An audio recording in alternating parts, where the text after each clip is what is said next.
नमस्कार दोस्तों, study with Dev channel में आपका स्वागत है। दोस्तों, पिछली वीडियो में हमने भारतीय इतिहास को शुरू किया है, प्राचीन इतिहास को। तो प्राचीन इतिहास में भारत के क्या क्या नाम हैं आदि पे चर्चा किया तथा कुछ परिचय को हमने देखा।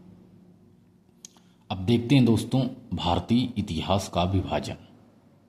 तो दोस्तों, प्राचीन इतिहास जो हम शुरू किए हैं दोस्तों, इसमें जो भी मैटर बनता है हमने सब बता दिया है। अब पूरा इसको प्राचीन इतिहास को देखेंगे तो इससे पहले आप पहली वाली वीडियो देख लीजिए। ये दूसरी क्लास है दोस्तों, भारतीय इतिहास का विभाजन। आइए देखते हैं। भारतीय इतिहास के विभाजन को हम तीन आधार पर इसका विभाजन करते हैं दोस्तों। पहला है हिंदू काल, इसके बाद मुस्लिम काल तथा ब्रिटिश काल। तीन काल पे हम चर्चा करेंगे भारतीय इतिहास के विभाजन को। सांप्रदायिकता के आधार पर विभाजन करता जेम्स स्टुअर्ट मिल है दोस्तों। जो सांप्रदायिकता है इसके आधार पर भारतीय इतिहास के विभाजन करता जेम्स स्टुअर्ट मिल हैं।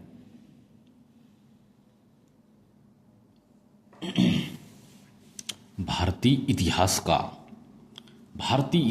का सर्वप्रथम विभाजन ब्रिटिश अर्थशास्त्री जेम्स स्टुअर्ट मिले ने 1806 से 18 ईस्वी के मध्य उपरोक्त तीन भागों को, जो उपरोक्त तीन भाग हमने बताया दोस्तों, तो उपरोक्त तीन भागों में करके 1818 ईस्वी में हिस्ट्री को ब्रिटिश इंडिया नामक पुस्तक की रचना किया, जबकि ना तो उसे भारतीय भाषा का ज्ञान था, ना ही वह कभी भारत आया था। James Stuart Mill.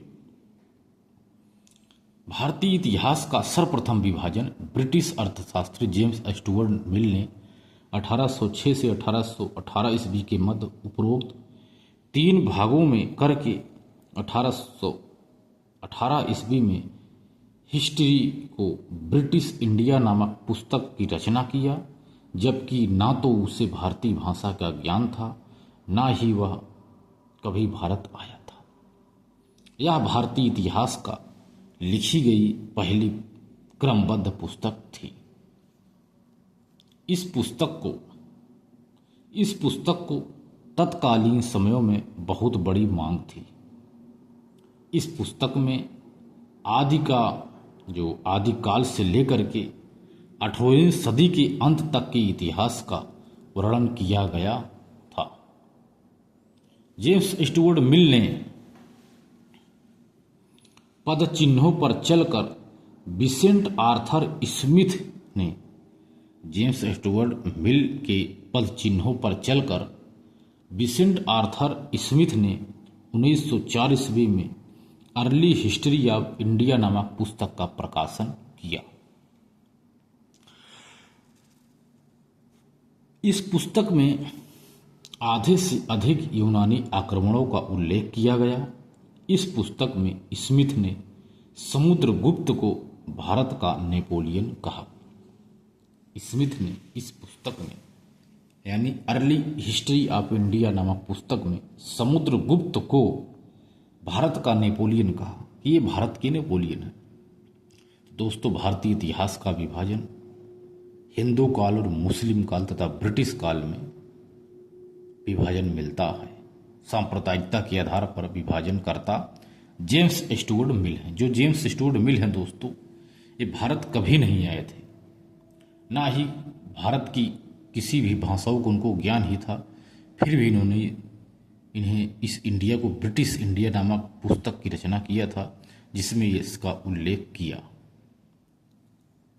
इन्हीं के पद चिन्हों पर चल करके विसेंट आर्थर स्मिथ ने भी अर्ली हिस्ट्री ऑफ इंडिया नामक पुस्तक का प्रकाशन किया था। स्मिथ ने बताया कि जो समुद्रगुप्त है दोस्तों, वह भारत का नेपोलियन है। इन्होंने समुद्रगुप्त को भारत का नेपोलियन बताया।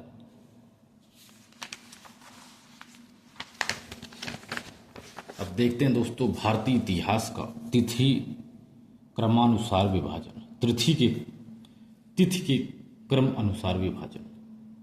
जो प्राचीन काल है दोस्तों, भारतीय इतिहास का तिथि क्रमतः 3 तरह से इसका हम वर्णन करेंगे।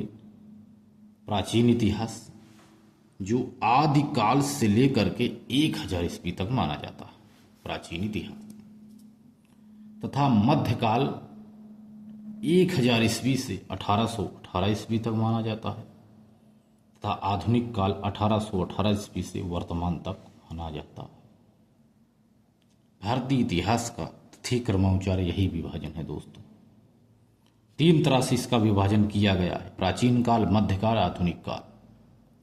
प्राचीन काल आदिकाल से, प्राचीन से बहुत पहले से 1000 ईस्वी के मध्य से माना गया है। मध्यकाल 1000 ईस्वी से 1818 ईस्वी तक माना गया। आधुनिक काल 1818 ईस्वी से वर्तमान तक। तो दोस्तों हम प्राचीन इतिहास पर चर्चा करेंगे। राष्ट्रवादी इतिहासकार रमेश चंद्र मजूमदार हैं दोस्तों। राष्ट्रवादी इतिहासकार रमेश चंद्र मजूमदार हैं। तो हमने आधुनिक काल को सबसे पहले देख लिया है दोस्तों। पूरी प्लेलिस्ट है, आप उसको देख सकते हैं। पूरी प्लेलिस्ट आधुनिक इतिहास पूरी तरह से कंप्लीट है, तथा मध्यकालीन भी पूरी तरह से कंप्लीट कर दिया हूँ। तो ये दोनों की प्लेलिस्ट अलग अलग है दोस्तों, इसको आप देख सकते हैं हमारे चैनल पे जा कर के। इसके बाद आता है प्राचीन इतिहास। तो आधुनिक काल, मध्यकाल के बाद प्राचीन काल पे चर्चा करते हैं दोस्तों। प्राचीन इतिहास दोनों को हम कंप्लीट कर लिए हैं, आप उसको देखिए। प्राचीन इतिहास, प्राचीन इतिहास को 3 भागों में बांटा गया है। जो प्राचीन इतिहास है दोस्तों, इसको 3 भागों में हम बांट सकते हैं, बांट कर हम पढ़ाई कर लेंगे। तो 3 प्रकार से प्राचीन इतिहास को बांटा गया है। पहला है प्रागैतिहासिक काल, प्रागैतिहासिक काल। दूसरा है आद ऐतिहासिक काल। तीसरा है ऐतिहासिक काल। प्राचीन इतिहास का विभाजन यही 3 तरह से हम करेंगे। पहला जो प्रागैतिहासिक काल है दोस्तों, यह 5 लाख से 3000 ईसा पूर्व। प्रागैतिहासिक काल दोस्तों 5 लाख से लेकर के 3000 ईसा पूर्व तक माना जाता है। प्रागैतिहासिक काल 5 लाख से 3000 ईसा पूर्व तक। इस प्रागैतिहासिक काल के समय में जो लिखित साक्ष्य दोस्तों, इसको कहा गया कि लिखित साक्ष्य का अभाव पाया गया। उदाहरण के जैसे पाषाण काल, पाषाण काल, इसमें लिखित साक्ष्य का अभाव पाया गया प्रागैतिहासिक काल। इसके बाद आता है अगला दोस्तों आद ऐतिहासिक काल। आद ऐतिहासिक काल की बात की जाए तो यह 3000 से लेकर के 600 ईसा पूर्व तक आद ऐतिहासिक काल माना जाता है। आद ऐतिहासिक काल 3000 से 600 ईसा पूर्व तक माना जाता है। तो ये हो गया आद ऐतिहासिक काल। जो आद ऐतिहासिक काल है दोस्तों, इसमें लिखित साक्ष्य पाया गया किंतु अपठनीय है। आद ऐतिहासिक काल में लिखित साक्ष्य पाया गया किंतु अपठनीय है, जैसे सैंधो सभ्यता और वैदिक सभ्यता। ये आद ऐतिहासिक काल में है। यहाँ लिखित साक्ष्य तो पाया गया लेकिन अपठनीय है, इसे पढ़ा नहीं जा सकता। इसके बाद ऐतिहासिक काल आता है दोस्तों, जो 600 ईसा पूर्व से लेकर के माना जाता है मध्यकाल तक, 1000 तक। 600 ईसा पूर्व से 1000 तक माना जाता है, 1000 ईस्वी तक। ऐतिहासिक काल में बात की जाए, ऐतिहासिक जो काल है दोस्तों 600 ईसा पूर्व से, तो ऐतिहासिक काल में लिखित साक्ष्य प्राप्त है, साहित्यिक, पुरातात्विक एवं विदेशी यात्रियों के विवरण एवं पठनीय है।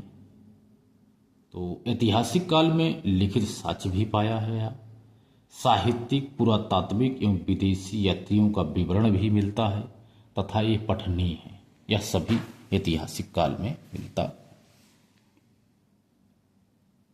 अब देखते हैं दोस्तों प्राचीन इतिहास जानने के स्रोत। तो प्राचीन इतिहास को तीन तरह से देख सकते हैं: प्रागैतिहासिक काल, आद्य ऐतिहासिक काल तथा ऐतिहासिक काल। यही है दोस्तों।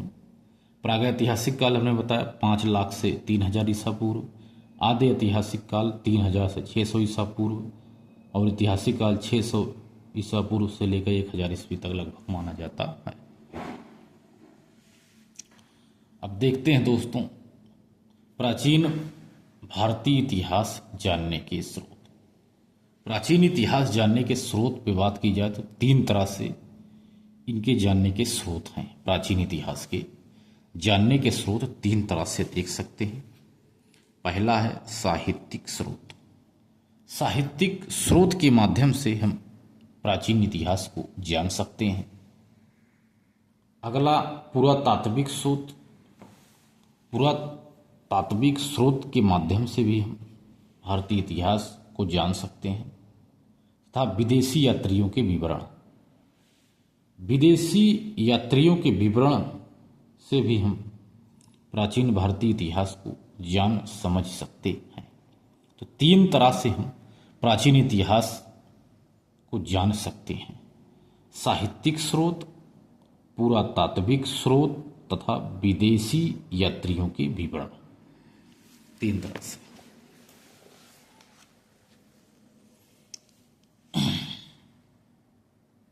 तो सबसे पहले अब देखते हैं दोस्तों साहित्यिक स्रोत। जो साहित्यिक स्रोत है दोस्तों, भारतीय इतिहास जानने का स्रोत है जो साहित्यिक स्रोत है दोस्तों, पहला, इसको हम दो भागों में बांट सकते हैं। साहित्यिक स्रोत को दो भागों में हम बांट सकते हैं। साहित्यिक स्रोत को पहला है धार्मिक साहित्य। पहला धार्मिक साहित्य है, दूसरा लौकिक साहित्य है। लौकिक साहित्य जो यहाँ धार्मिक साहित्य है दोस्तों, इसको भी हम दो भागों में बांट सकते हैं। धार्मिक साहित्य को हम दो भागों में बांटेंगे। पहला ब्राह्मण साहित्य, दूसरा ब्राह्मणेतर साहित्य। ब्राह्मण साहित्य और ब्राह्मणेतर साहित्य में धार्मिक साहित्य को बांट लिए। अब ब्राह्मण साहित्य को भी दो भागों में बांटा गया है तथा ब्राह्मणेतर साहित्य को भी दो भागों में बांटा गया है। दोस्तों साहित्यिक स्रोत हम दो भागों में बांटेंगे: धार्मिक साहित्य तथा लौकिक साहित्य। धार्मिक साहित्य को भी दो भागों में बांटेंगे: ब्राह्मण साहित्य और ब्राह्मणेतर साहित्य। जो ब्राह्मण साहित्य है दोस्तों, ये भी दो भागों में बांटा गया है। पहला है वैदिक साहित्य, दूसरा वैदिकोत्तर साहित्य। ब्राह्मणेतर साहित्य भी दो भागों में बांटा गया है, जिसे बौद्ध साहित्य और जैन साहित्य। जो वैदिक साहित्य है दोस्तों, वैदिक साहित्य के अंतर्गत आता है वेद, पुराण ग्रंथ, आर्याणक ग्रंथ तथा उपनिषद। वेद वैदिक साहित्य के अंतर्गत आता है। ब्राह्मण साहित्य में वेद, ब्राह्मण ग्रंथ, आर्याणक ग्रंथ, उपनिषद, ये सभी वैदिक साहित्य के अंतर्गत आते हैं। जो वैदिकोत्तर साहित्य, इसके अंतर्गत वेदांग, स्मृतियां, महाकाव्य और पुराण, ये सभी वैदिकोत्तर साहित्य के अंतर्गत आते हैं। ब्राह्मण साहित्य ये धार्मिक साहित्य में वेदांग, स्मृतियां, महाकाव्य और पुराण, ये सभी वैदिकोत्तर साहित्य के अंतर्गत आते हैं। ब्राह्मणेतर साहित्य में हमने बताया दोस्तों दो भागों में बांट सकते हैं इसको: बौद्ध साहित्य और जैन साहित्य। ये धार्मिक साहित्य है। साहित्यिक स्रोत का ये धार्मिक साहित्य है। अगला लौकिक साहित्य है, लौकिक शास्त्र। लौकिक शास्त्र को हम तीन प्रकार से अध्ययन करेंगे।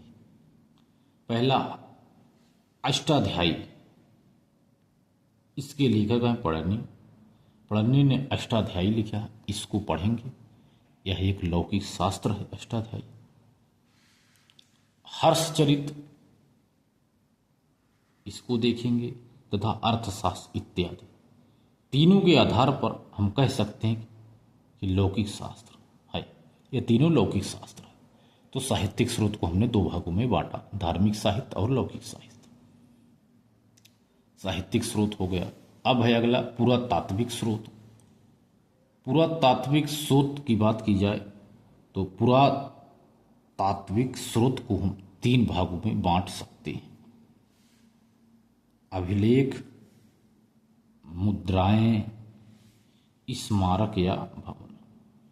तीन तरह से हम पुरातात्विक स्रोत को हम समझेंगे। जैसे अभिलेख, अभिलेख बहुत सारे अभिलेख हैं, जैसे शिलालेख, स्तंभ लेख और गुहा लेख। इसको तीन भागों में बांटते हैं। अभिलेख को हम तीन भागों में बांट सकते हैं, शिलालेख, स्तंभ लेख और गुहा लेख। ये तीनों हैं दोस्तों, ये अभिलेख के अंतर्गत आते हैं। तो दोस्तों यदि बात किया जाए शिलालेख, तो बहुत सारे शिलालेख भी हैं। स्तंभ लेख की बात की जाए तो स्तंभ लेख भी बहुत हैं, स्तंभ लेख भी बहुत हैं, तथा गुहा लेख भी बहुत हैं। अभिलेख के अंतर्गत तीनों आते हैं दोस्तों, तीनों अभिलेख के अंतर्गत आते हैं पुरातात्विक स्रोत में। ये सभी प्राचीन इतिहास जानने के स्रोत हैं दोस्तों। प्राचीन इतिहास को हम कैसे समझें कि यह प्राचीन इतिहास है। मुद्राओं के आधार पर भी, पुरातात्विक स्रोत में मुद्राओं के आधार पर भी हम समझते हैं कि यह प्राचीन इतिहास के स्रोत हैं। मुद्राएं चांदी की, सोने की, तांबे की, विभिन्न प्रकार की मुद्राएं हम देखेंगे, समझेंगे कि यह पुरातात्विक स्रोत की मुद्राएं हैं जो इतिहास जानने के स्रोत हैं। स्मारक और भवन, विभिन्न प्रकार के स्मारक भवन पे भी हम चर्चा करेंगे, देखेंगे कि कैसे कैसे स्मारक हैं, कैसे भवन हैं। अन्नागार, स्नानागार, ये बहुत सारे हैं दोस्तों जो प्राचीन खुदाई के समय कुछ प्राप्त हुए हैं। ये सभी जानने के स्रोत ही हैं दोस्तों, ये सब प्राचीन इतिहास जानने के स्रोत हैं। अगला है विदेशी यात्रियों के विवरण। विदेशी यात्रियों के विवरण के आधार पर भी हम प्राचीन इतिहास को समझ सकते हैं। विदेशियों में यूनानी यात्री भी आए थे, चीनी यात्री भी आए थे, अरबी यात्री भी आए थे, तथा फारसी यात्री भी आए थे। यूनानी यात्री से, चीनी यात्री से, अरबी यात्री से तथा फारसी यात्रियों के, इन विदेशियों के विवरण से भी हमें प्राचीन इतिहास को समझने जानने में काफ़ी मदद मिलती है। यही है दोस्तों प्राचीन इतिहास को जानने के स्रोत। साहित्यिक स्रोत देखा दोस्तों हमने, पुरातात्विक स्रोत देख लिया, विदेशी यात्रियों के विवरण पे हमने चर्चा किया। तो दोस्तों मिलते हैं और एक बेहतरीन क्लास में, तब तक के लिए धन्यवाद।